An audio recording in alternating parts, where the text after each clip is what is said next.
পৌঁছতেই সংবর্ধনায় ভাসলেন রাজ্যসভার নবনির্বাচিত সাংসদ মিশন রঞ্জন দাস।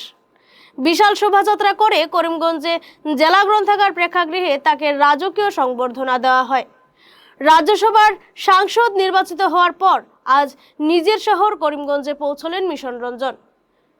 শোভাযাত্রায় হুড খোলা সুসজ্জিত গাড়িতে মিশন রঞ্জনের সঙ্গে ছিলেন বিশ্বরূপ ভট্টাচার্য, অমরেশ রায়, দেবব্রত সাহা সহ অনেকেই। পুরো মিছিলের নেতৃত্বে ছিলেন জেলা সভাপতি সুব্রত ভট্টাচার্য, নির্মল বণিক, কিশোর দে সহ প্রথম সারির নেতারা। এদিন স্থানীয় জেলা গ্রন্থাগার প্রেক্ষাগৃহে সভার মাধ্যমে নবনির্বাচিত সাংসদকে সংবর্ধনা দেওয়া হয়। সভায় মিশন রঞ্জন দাস সম্পর্কে বিস্তারিত তথ্য তুলে ধরেন সুব্রত ভট্টাচার্য। মিশন রঞ্জনকে পৃথক পৃথকভাবে সংবর্ধনা দেন সুদীপ চক্রবর্তী, কৃষ্ণ দাস, অমরেশ রায় সহ অনেকেই। আমি প্রথমে আমার শ্রদ্ধা নিবেদন করছি আমার কেন্দ্রীয় নেতৃবৃন্দ, রাজ্যের নেতৃবৃন্দ, আমার করিমগঞ্জ জেলার নেতৃবৃন্দ যারা আছে, সেই দেওয়ার জন্যই গত 21 তারিখ মনোনয়নপত্র জমা দিই এবং গত 26 তারিখ। ওটাকে সংক্ষেপে বলতে গেলে বলতে হবে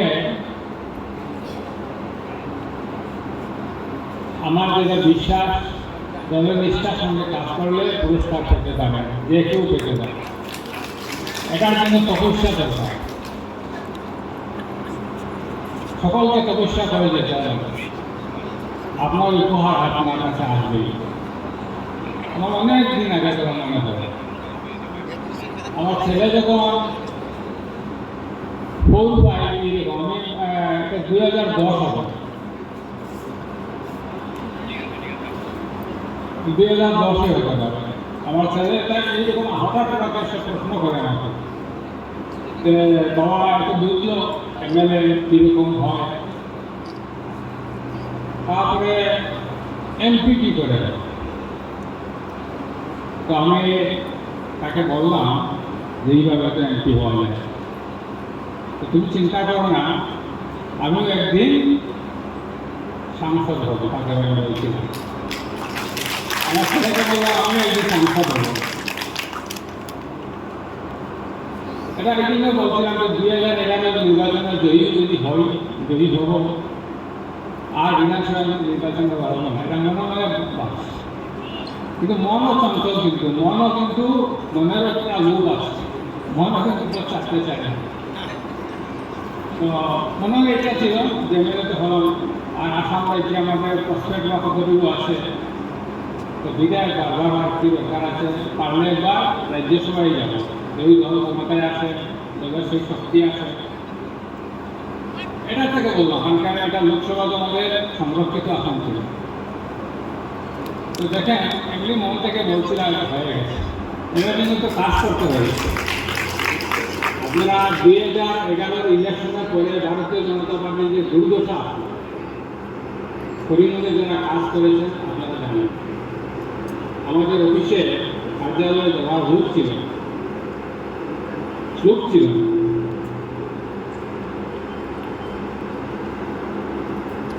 তো সেটা থেকে দলকে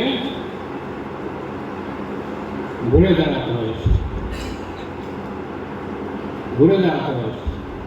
এটার জন্য কিছু কার্যকর্তা নিষ্ঠার সঙ্গে কাজ করে যেতে হবে, সকল নিষ্ঠার সঙ্গে কাজ করে না, কিন্তু কিছু সংখ্যককে দায়িত্ব নিয়ে দলকে এগিয়ে নেওয়া, স্বপ্ন সামনে রেখে কাজ করতে হবে।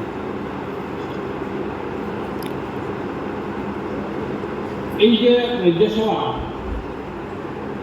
আমাকে মনোনয়ন দেবে, এটা কিন্তু উপলক্ষ আমাদের করিমগঞ্জের লোকসভা। আমি বলবো করিমগঞ্জের লোকসভা যারা ভোটার, যারা ভারতীয় জনতা পার্টির এবারে লোকসভা নির্বাচনে আমাদের প্রার্থী ত্রিপুরা লালাকে জয়ী করেছে। তো যাই হোক, বিরাট তো আমরা জিততে পারিনি, জিতলাম করিমগঞ্জ। এবং এটা ভারতীয় জনতা পার্টির ভিডিও আমি দেখেছি যে করিমগঞ্জ জেতার পরে পার্টি অফিসে পার্টি কার্যকর্তার উল্লাস যেটা হয়েছে, যে না পাওয়া জিনিসটা আমরা পেয়েছি। কেন্দ্রীয় নেতৃত্ব একইভাবে যেটা ওরা বলেছেন যে না পাওয়া জিনিস আমরা পেয়েছি।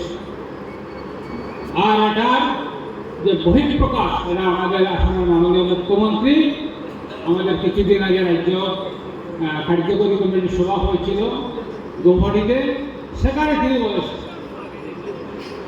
যে করিমগঞ্জে ভারতীয় জনতা পার্টির কার্যকর্তার শ্রীচরণে আমার প্রণাম। সমগ্র হাউসকে দেখিয়ে বলেছেন যে করিমগঞ্জের কার্যকর্তার থেকে আমাদের অনেক কিছু শিকার আছে, অনেক কিছু শিকার আছে, যে তারা অসম্ভবকে সম্ভব করেছে। হ্যাঁ, এটা শুধু কার্যকর্তাই নয়, এখানে আমরা হিন্দু মুসলমান মিলে আমরা ভারতীয় জনতা পার্টির প্রার্থীকে ভোট দেওয়ায় আমাদের প্রার্থী জিতেছে। এই সত্য কথাটা মনে রাখতে হবে, মনে রাখতে হবে। করিমগঞ্জ থেকে সুস্মিতা দাসের প্রতিবেদন, গণ আওয়াজ।